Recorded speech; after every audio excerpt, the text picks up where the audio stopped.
اللہ اکبر۔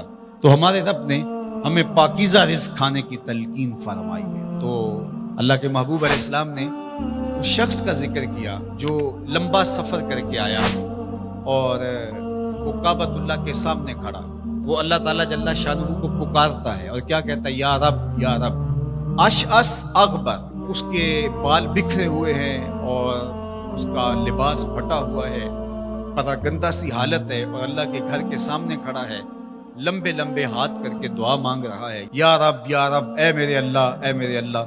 لیکن فرمایا وَمَطْعَمُهُ حَرَامٌ وَمَشْرَبُهُ حَرَامٌ وَمَلْبَسُهُ حَرَامٌ وَغُذِيَ بِالْحَرَامِ فَأَنَّىٰ يُسْتَجَابُ لِذَٰلِكَ۔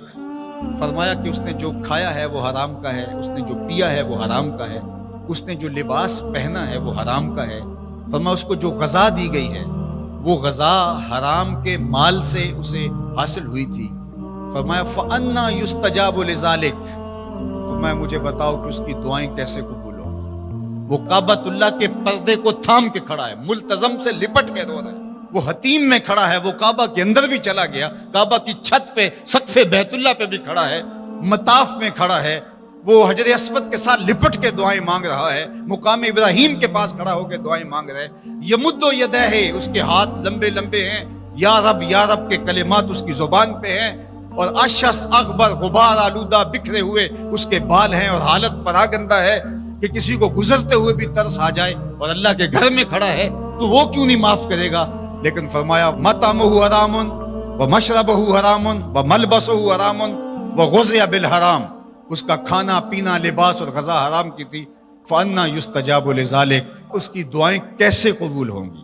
بلکہ علماء نے لکھا کہ جو شخص حرام کمائی کھاتا ہے اس کی اپنی دعائیں تو قبول نہیں ہوتی، نیک لوگوں کی دعاؤں سے بھی اس کا حصہ نکال دیا جاتا ہے۔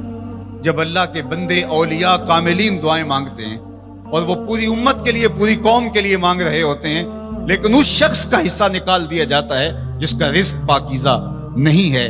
اس لیے رزق کی پاکیزگی یہ بہت اہم ہے۔ رومی علیہ الرحمہ فرماتے ہیں کہ اگر تمہارا رزق پاک ہوگا، تمہارا رزق ستھرا ہوگا، تمہارے سینے میں معرفت کا نور پیدا ہوگا، اور اگر تمہارے سینے میں غل، غش اور حسد، بغض، کینہ اور نفرتیں پیدا ہو رہی ہیں تو پھر تم غور کرو کہ تمہارے رزق میں کوئی مسئلہ ہے۔ تم کھاتے ہو، اس کے نتیجے کے اندر حسد پیدا ہو رہا ہے، بغض پیدا ہو رہا ہے، نفرت، سستی اور کاہلی اور عبادت سے دوری پیدا ہو رہی ہے۔ جو رزق حلال ہے وہ عبادت کے لیے تقویت پیدا کرتا ہے، وہ تمہیں سچائی کی زندگی گزارنے کی طرف راغب کرتا ہے۔ تو اہم ترین چیز جو ہے وہ رزق کی پاکیزگی ہے۔